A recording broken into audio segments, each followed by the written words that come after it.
My girlfriend threw away my dead wife's recipe while I was cooking it for my daughter, then slapped me. When I asked her why, she rolled her eyes and said, "You're lucky I'm willing to raise another woman's child. Most women wouldn't even look at you." I just nodded and went back to cooking. That was 8 months ago. Today, she's living in another state with nothing but her clothes. My ex-wife Liliana gave birth to the most beautiful baby boy I've ever met. Unfortunately, he died instantly because he was a stillbirth and he took Liliana's life in the process. I didn't even have time to grieve though, because all my focus went into taking care of my 4-year-old daughter Abby. It was because of her that for 12 years, I never even glanced at another woman. I just wanted to keep her world stable until the time of her 16th birthday when I met Veronica. She worked at the coffee shop near my office and always remembered my order. But most importantly, she always asked about Abby, always got her little gifts like hair ties and lip gloss. She'd touch my arm when I talked about Liliana and say things like, "She sounds amazing. You both must miss her so much." Well, me and Abby had a strict no secrets policy, but I broke the rule for Veronica, or so I thought. I came home from a date one day when Abby started squealing. "When were you going to tell me you were seeing someone?" I didn't know what to say. 16 years of parenting and I still couldn't sneak a girlfriend past a teenager, but she just giggled, "Dad, you deserve someone who makes you smile like that again." Fast forward 6 months later, and Veronica moved in. The changes started small. She rearranged Liliana's spice rack because it was more efficient that way. She donated Liliana's apron to Goodwill while I was at work saying it had gotten moldy. But I just figured these were the growing pains of having a partner in my life again. Until one day, when everything changed. Abby wasn't home, and I was cooking homemade carbonara using Liliana's recipe, the one Abby had grown up with and loved. I was just about to add the salt when suddenly Veronica took the recipe and threw it into the garbage disposal. "You need to stop living in the past. It's pathetic how you cling to a dead woman's recipes." Before I could respond, her hand struck my cheek. Slap. "You're lucky I'm willing to raise another woman's child. Most women wouldn't even look at you." So I hit her back and sent her flying across the room. Lol JK. I just nodded and went back to cooking. You see, ever since Veronica moved in, Abby was laughing a lot more. She constantly told me how much she loved her, how happy she was to have a mom again. And the last thing I wanted to do was make Abby go through another loss. But the more I put up with it, the bolder Veronica got. I caught her telling Abby that her real mother probably would have left anyway when she thought I couldn't hear. At family gatherings, she'd pull my sister aside and sigh about how difficult teenagers could be, especially ones dealing with grief. But through it all, Abby really did seem happy. I'd come home to find them dancing in the kitchen to Taylor Swift while cooking dinner together. They started their own inside jokes that I didn't understand and would burst out laughing at random moments. I could handle whatever Veronica threw at me if it meant Abby had stability. But in hindsight, I should have noticed that it happened too quickly to be real. Anyway, a few weeks later, we went to visit Miami. Normally, Abby would sleep until noon and complain about the hotel breakfast being over. But this time, there was something weird going on. At meals, Abby would pick at her food, and Veronica would nod approvingly. When I mentioned it, Veronica laughed and said, "Girl stuff. We're doing a little health kick together." I tried to pull her aside and ask if everything was okay, but every time she'd just push me away and say, "Leave me alone, Dad," before going back to keeping her streaks on Snapchat and ignoring me. I told myself that it was probably just her period, and it would go away soon. Well, 2 weeks after we got back, I came home from work early with Panda Express, Abby's favorite. I knocked on her door, and when she didn't answer, I walked in. What I saw made my knees buckle. My daughter looked like a skeleton. Her cheekbones jutted out and her clothes hung off her frame. She was standing on a scale, crying. I dropped the food and ran to her. "Baby, what happened? What's going on?" She collapsed in my arms, and between sobs told me everything. Veronica had been telling Abby that Liliana would be disappointed in how she'd turned out, that she was an embarrassment to her mother's memory. I saw red. But first I needed to take care of my daughter. I carried her to the kitchen and made her favorite pasta. While she ate, I went through my phone. Because I had an ace up my sleeve. I had been recording Veronica for months. Every slap, every insult, every threat. I had videos of her throwing away Liliana's things and screenshots of her draining our savings. I'd even installed a camera in the living room that caught her poisoning the goldfish, and I was going to make her regret how she treated Abby. I pulled out my phone and texted Veronica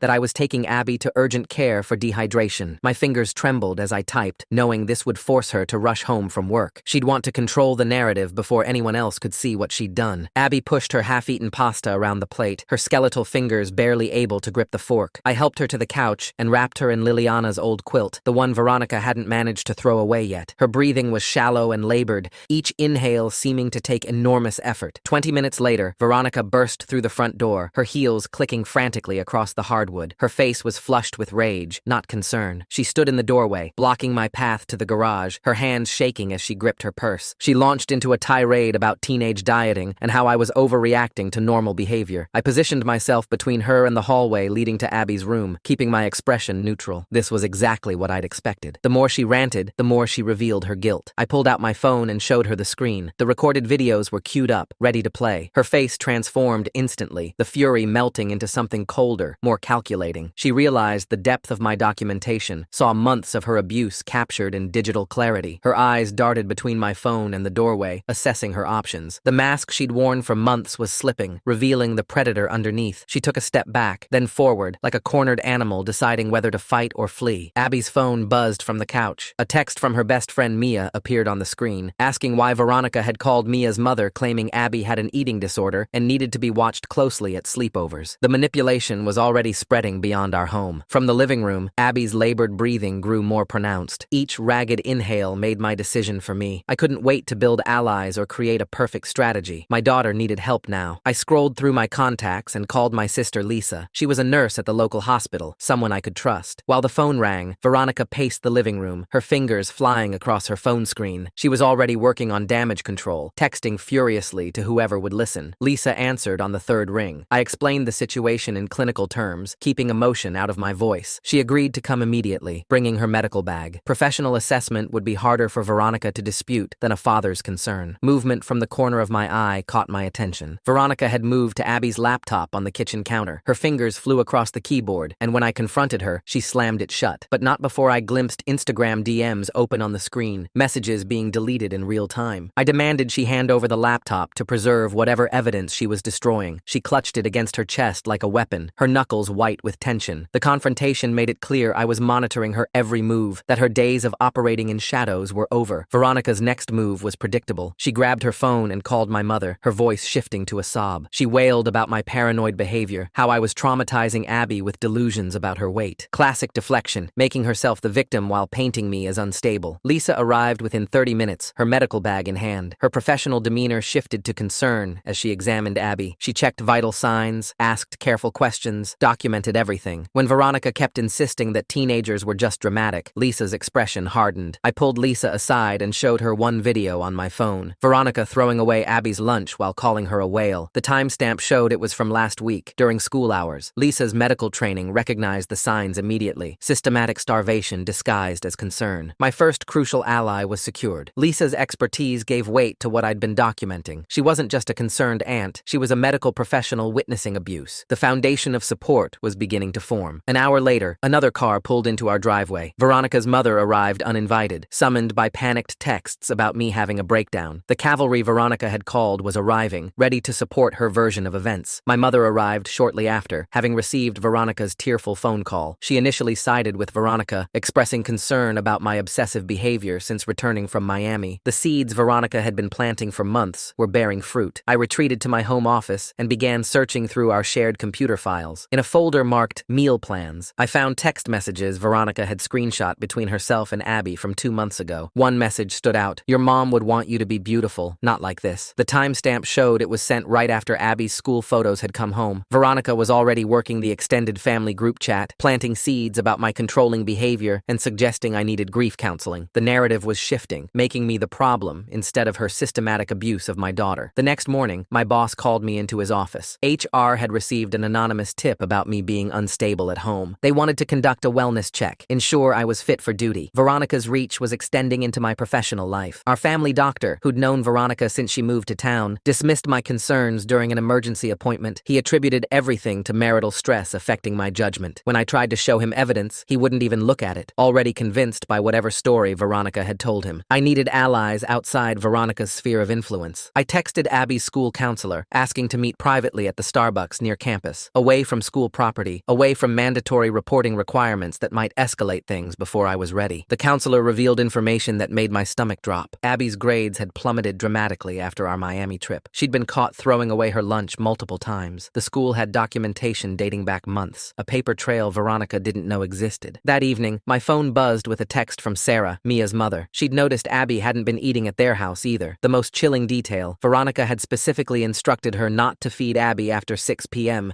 claiming it was for health reasons. I spent hours creating a timeline, connecting dots I'd been too blind to see. Veronica's control over Abby's eating started the same week she threw away Liliana's recipes. The symbolism wasn't lost on me. Erasing Liliana meant erasing the comfort food that connected Abby to her mother. An unexpected ally emerged when Janet, Veronica's hairdresser, reached out through Facebook. She'd overheard Veronica bragging about finally getting that girl under control. Even casual acquaintances were noticing something was wrong. I met Sarah for coffee and shared select pieces of evidence. She agreed to document any further incidents at her house, admitting that Veronica had made her uncomfortable for months with strange rules and requests about Abby's diet. Veronica must have sensed Sarah pulling away. She started telling other moms in their social circle that Sarah's house wasn't a safe environment for Abby. The isolation tactics were expanding, cutting off Abby's support network one family at a time. Abby's PE teacher reached out next, asking to meet for coffee. She'd noticed Abby's weakness during class, her inability to complete basic exercises. Another professional was seeing what Veronica had tried so hard to hide. The web of deception was starting to unravel, but Veronica was fighting back with everything she had. Each ally I gained, she tried to discredit. Each piece of evidence I collected, she countered with accusations of paranoia. The battle lines were drawn, and Abby was caught in the middle, growing weaker by the day. Veronica's campaign intensified over the following days. She sent messages to our mutual friends and the extended family group chat, expressing concern about my mental health crisis. Her texts included specific workplace contacts she'd memorized from my phone, asking them to check on me with love and support. The manipulation was surgical in its precision. I recognized the pattern immediately. This was the same isolation tactic she'd used on Abby, making others believe the victim was unstable, cutting off support systems before they could form. My phone buzzed constantly with well-meaning messages from colleagues asking if I needed help. During my morning workout, the gym receptionist pulled me aside. She mentioned seeing Veronica force Abby to weigh herself in the lobby last month. The memory still disturbed her. Veronica had called Abby disgusting while other members stared in horror. An independent witness had emerged without my prompting. My co-worker Tom approached me in the break room later that day. Veronica had contacted him about my supposed breakdown, but something in her story didn't sit right with him. I warned him privately about her manipulation tactics. His ex-wife had been similarly controlling, and he recognized the signs immediately. Not everyone was falling for her narrative. That evening, I backed up all evidence to multiple cloud services and gave Lisa access credentials. If something happened to me, she'd have everything needed to protect Abby. The precaution felt paranoid but necessary, given Veronica's escalating behavior. I contacted the police to file a report. The officer listened patiently, but explained that without physical injury to Abby, they couldn't intervene in what appeared to be a family diet dispute. They made a report for documentation purposes, but I left feeling more alone than before. Over coffee the next morning, I met with 3 parents from Abby's friend group. I shared specific incidents they could verify independently. As we compared notes, a pattern emerged. Veronica had imposed bizarre food rules whenever Abby visited their homes. No snacks after school, no seconds at dinner, water only, no juice or soda. They'd thought it strange but hadn't wanted to interfere. Sarah made a disturbing discovery when reviewing her family's finances. Veronica had been intercepting Abby's lunch money for weeks. She'd convinced Sarah to give it to her directly, claiming Abby was buying junk food. In reality, she was keeping Abby hungry at school, another control mechanism disguised as concern. My phone rang with an unfamiliar number. A woman from Veronica's previous town had seen a social media post about our situation. She revealed that Veronica had been fired from her last job for bullying a teenage intern. The pattern was expanding beyond our family. My mother began questioning Veronica's version of events. My measured responses to Veronica's escalating accusations created doubt. She asked why Veronica seemed more focused on attacking me than helping Abby. The first crack in Veronica's support system appeared. Abby's Sweet 16 party loomed next week like a deadline. Veronica had been planning it for months, and I discovered she intended to announce our engagement at the celebration. The thought of that performance, with Abby in her current state, made me sick. The PE teacher shared something that shattered my remaining composure. Abby had submitted an essay about feeling like a disappointment to both her mothers. Her own words revealed the psychological damage Veronica had inflicted, documented in her shaky handwriting. At Sunday family dinner, Veronica's mask finally slipped in front of witnesses. When Abby reached for seconds of mashed potatoes, Veronica physically slapped the plate away. The crack of ceramic on tile echoed through the dining room. My parents stared in shock, finally seeing what I'd been trying to tell them. Late that night, Veronica knocked on my office door. She made an offer. Forget all this if I'd just let her fix Abby properly. Her eyes gleamed with a fervor that chilled me. I refused, and she left with a smile that promised consequences. Lisa and my mother met for lunch without telling me. They compared what they'd observed, and the inconsistencies in Veronica's stories became impossible to ignore. My mother called that evening, her voice heavy with guilt for not believing me sooner. While organizing Abby's medication, I made a horrifying discovery. The herbal tea Veronica insisted Abby drink each night wasn't herbal at all. The pharmacy label, partially scraped off, revealed double-strength sleep aids. No wonder Abby was exhausted despite sleeping 12 hours. She was being drugged. Veronica's support network crumbled daily. Only her mother and 2 friends from her book club still defended her. Everyone else had witnessed too much, heard too many contradictions, seen too much evidence to maintain their denial. Janet, the hairdresser, provided the most damning testimony yet. She'd kept notes after feeling uncomfortable with Veronica's comments. Direct quotes included Veronica saying she needed to break Abby before she got too old to control. Her own words, documented by a neutral party, revealed her true intentions. Lisa canceled her vacation plans to support us through the confrontation. Veronica threatened her nursing license, claiming she'd file complaints about unprofessional conduct. Lisa didn't waver. Family came first, and she wouldn't abandon her niece. We developed a system where Lisa checked on Abby daily, while I documented Veronica's responses. Every interaction was recorded, every reaction cataloged. The evidence mounted into an undeniable pattern of abuse. Tom offered to scare Veronica into leaving. He knew people who could make her uncomfortable enough to disappear. Despite my rage, I refused. This needed to be done right, through documentation and truth, not intimidation. During an argument in our bedroom, Veronica's careful control shattered. She admitted throwing away Liliana's things to make room for a real mother. Her confession, caught on my hidden recorder, revealed the depth of her jealousy toward my dead wife. 3 families shared birthday party photos from the past year. The visual timeline of Abby's weight loss was undeniable. From healthy teenager to skeletal figure in just months, the photographs told a story Veronica couldn't dispute. Even Veronica's mother began distancing herself after hearing Janet's testimony. The hairdresser's detailed notes and willingness to speak publicly made it impossible to dismiss as misunderstanding or exaggeration. The school counselor, 3 parents, and Lisa formed an unofficial support network for Abby. They coordinated schedules to ensure someone checked on her daily. Truth created its own momentum, drawing people together to protect a vulnerable child. I leveraged Lisa's medical connections to get Abby assessed by an eating disorder specialist. The appointment was scheduled for the following week, but I worried it might be too late. Every day of delay meant more damage to my daughter's body and mind. At the grocery store, Veronica found herself cornered by concerned neighbors. In her desperation, she screamed that Abby was fat like her dead mother. The words echoed across the produce section. Witnesses stood frozen, unable to believe what they'd heard. My parents apologized for doubting me. They offered to let Abby stay with them, providing a safe space away from Veronica's influence. Their admission that they should have seen it sooner brought tears I'd been holding back for weeks. Veronica's workplace learned about the investigation into her therapy license. Complaints had been filed by multiple sources, and her supervisor had no choice but to begin formal proceedings. Her professional world crumbled alongside her personal one. The ex-co-worker from Veronica's previous town revealed the final piece of the puzzle. Veronica's previous victim was her teenage stepdaughter Claire, who'd developed anorexia under her care. The pattern was confirmed. This wasn't Veronica's first time destroying a young girl's relationship with food. I spent hours ensuring Abby's friends knew the truth. Teenagers could be powerful allies or unwitting enablers. Armed with facts, they formed a protective network around Abby, watching for signs of Veronica's influence at school. 7 families made a collective decision. They would no longer allow Veronica to pick up Abby from their homes. The coordination happened organically, parents protecting a child they'd watched grow up. Veronica's attempts to claim I was poisoning everyone against her fell flat. People cited specific incidents they'd witnessed, moments that couldn't be explained away as misunderstandings. Her manipulation tactics lost power when faced with collective truth. My mother made the final observation that broke Veronica's hold on our family. She caught Veronica measuring Abby's waist while she slept, using a tape measure to track her progress. The violation of watching someone measure a sleeping child's body was too much to rationalize. The specialist's report confirmed what we'd feared. Abby showed all signs of systematic abuse disguised as health consciousness. Medical documentation added professional weight to what we'd been seeing for months. Bank records revealed another layer of abuse. Veronica had spent Abby's college savings on weight loss supplements and diet programs. Thousands of dollars meant for education had been redirected to fuel an obsession with controlling Abby's body. The Sweet 16 party was tomorrow. I faced a choice: let it proceed and risk public humiliation for Abby, or cancel and deal with Veronica's rage. Abby begged me to cancel, tears streaming down her sunken cheeks. I arrived at the bakery to check on the cake order. What I found made my decision clear. Veronica had ordered a cake saying, "Finally perfect at 16, with before and after photos of Abby. She planned to publicly claim credit for fixing my daughter. Instead of causing a scene, I quietly contacted each invited family. I asked them to support Abby no matter what happened at the party. The maturity required to handle this with grace rather than rage surprised even me. The party proceeded, but not as Veronica planned. One by one, guests refused to congratulate her on Abby's transformation. Her prepared speech fell flat when no one would raise a toast to her success as a mother. Truth spread organically through the party. Guests compared notes about what they'd witnessed, sharing stories in hushed conversations. Veronica's narrative crumbled as people realized they'd all seen pieces of the same disturbing puzzle. Desperation drove Veronica to her final public mistake. She tried to force Abby to thank her publicly for making her beautiful. The room fell silent as Abby broke down crying, her sobs echoing off the decorated walls. I stepped between them, ending Veronica's performance with quiet authority. The party dissolved quickly after that, guests leaving with murmured sympathy sympathies and promises of support. Veronica's therapy supervisor called the next morning. After receiving my evidence and multiple complaints, they were suspending her license pending investigation. Career consequences manifested swiftly once truth reached professional channels. Abby finally felt safe enough to share her truth with those who mattered most. In careful, measured words, she described months of manipulation, control, and psychological torture disguised as love. Through Facebook, Claire reached out. Veronica's previous victim offered to testify about the patterns she recognized. Another survivor emerged, willing to speak truth about what Veronica had done to her years ago. I compiled everything into a comprehensive timeline. Every incident, every witness, every piece of evidence organized chronologically. The escalation of abuse became undeniable when laid out systematically. Veronica's last supporter, her mother, finally saw the evidence clearly. Faced with documentation from multiple sources, she withdrew her support. Her daughter stood completely alone. Her web of deception finally unraveled. The next morning, I organized an intervention-style family meeting at my parents' house. Everyone who'd witnessed Veronica's behavior gathered in the living room. Lisa, my parents, Sarah, Janet, even Tom from work. One by one, they shared what they'd seen. Janet read from her notes about Veronica's bragging. Sarah described the lunch money scheme. My mother demonstrated the waist-measuring incident with trembling hands. The collective testimony painted an undeniable picture of systematic child abuse. Even those who'd defended Veronica longest couldn't argue with the accumulated evidence. Her guilt became unanimous among everyone present. I pulled out Abby's laptop, which I'd finally gotten access to after Veronica left it unlocked during her morning shower. The browser history revealed her planning documents, detailed schedules for restricting Abby's food intake, research on how to convince doctors a teenager needed hospitalization for failure to thrive, even draft emails to boarding schools specializing in troubled teens. The family collectively decided Veronica had to leave immediately. My father offered to help pack her things. Lisa drafted a simple agreement stating she'd move out within 48 hours. Everyone agreed we'd present a united front. No more manipulation, no more dividing us against each other. That evening, Veronica's extinction burst began. She created multiple fake phone numbers and social media accounts, bombarding Abby with messages, each one crueler than the last, telling her she'd ruined everything, that she was just like her dead mother, weak and pathetic. My daughter's phone lit up constantly with the harassment. The message bombardment triggered Abby's first panic attack. Her breathing became erratic, her thin frame shaking uncontrollably. Lisa rushed her to the emergency room while I stayed behind to deal with Veronica. The medical staff stabilized Abby, but the psychological damage was evident. Some family members began wavering, wondering if we'd pushed Veronica too hard too fast. My mother questioned whether the confrontation had been too aggressive. Their doubt frustrated me, but I understood. They hadn't lived with Veronica's daily abuse like Abby and I had. While others dealt with Abby's crisis at the hospital, I returned home to handle Veronica alone. She was in our bedroom, throwing clothes into suitcases with violent movements. The house felt different with just the two of us there, charged with an electricity that made my skin crawl. I made a choice that surprised even me. Instead of another confrontation, I began packing Veronica's things myself, carefully folding each item and placing it in boxes. The methodical action seemed to deflate her rage. She stopped her frantic packing and watched me work. My compassionate approach triggered something in Veronica. Her face crumpled as she realized she'd truly lost. The careful control she'd maintained for months shattered completely. She sank onto the bed, her body language shifting from aggressive to defeated. She arrived at the house the next morning for what would be our final face-off. We stood in the kitchen where it had all started, where she'd first thrown away Liliana's recipe. The symbolism wasn't lost on either of us. This was where her campaign against my family began, and where it would end. Veronica alternated between different tactics, trying to find something that would work. She threatened to destroy my reputation at work. She offered to get therapy if I'd take her back. She even tried appealing to our supposed love, reminding me of our early days at the coffee shop. I remained silent throughout, continuing to pack her belongings. Then she revealed something that made my blood run cold. She'd targeted our family specifically because Abby reminded her of Claire, her previous victim. She wanted to get it right this time, to prove she could control a teenage girl without completely destroying her. My daughter had been nothing more than a do-over project. Lisa arrived with papers from a lawyer, not for a court battle, but for a mutual separation agreement with documented boundaries. No contact with Abby, no attempts to reach out to family members, no showing up at my workplace. Simple, clear terms that would protect us without a lengthy legal fight. I faced a choice. I could press charges for child abuse and drag Abby through a traumatic legal process, or I could let Veronica leave quietly if she agreed to permanent no contact. The decision wasn't about me or my anger. It was about what would help Abby heal fastest. I chose my daughter's well-being over revenge. I offered Veronica a clean exit if she'd sign away all claims to our family. No drama, no court, no public humiliation, just a quiet departure and a promise to never return. The offer required more strength than any confrontation would have. Veronica signed the papers, but not before playing one last card. She claimed she was pregnant with my child. The timing was suspicious, this revelation coming only when she'd lost everything else. Her hands moved protectively to her stomach in a gesture that seemed rehearsed. I called her bluff immediately. I offered to drive her to the pharmacy for a pregnancy test right then. We could settle this question before she left. Her expression faltered as she realized I wouldn't be manipulated by this final desperate ploy. When that failed, she tried claiming I'd abused her throughout our relationship. But when Lisa asked for specifics, Veronica couldn't keep her stories straight. She contradicted herself within minutes, mixing up dates and inventing incidents that Lisa knew hadn't happened. Veronica left that afternoon with nothing but her clothes and personal items. Her reputation in our community was destroyed. Word had spread organically through concerned parents and professionals. She'd never work with vulnerable populations again in our area. In the driveway, as she loaded the last box into her car, Veronica dropped all pretense. Her mask completely gone, she looked at me with naked hatred and delivered her final blow. She said Abby would always be broken now, just like her mother. The cruelty of comparing my daughter to my dead wife was her parting gift. I held up my phone, showing her it was recording. Just like everything else, I had her final confession captured, insurance against any future attempts to contact us or spread lies about what happened. She drove away knowing I held all the evidence.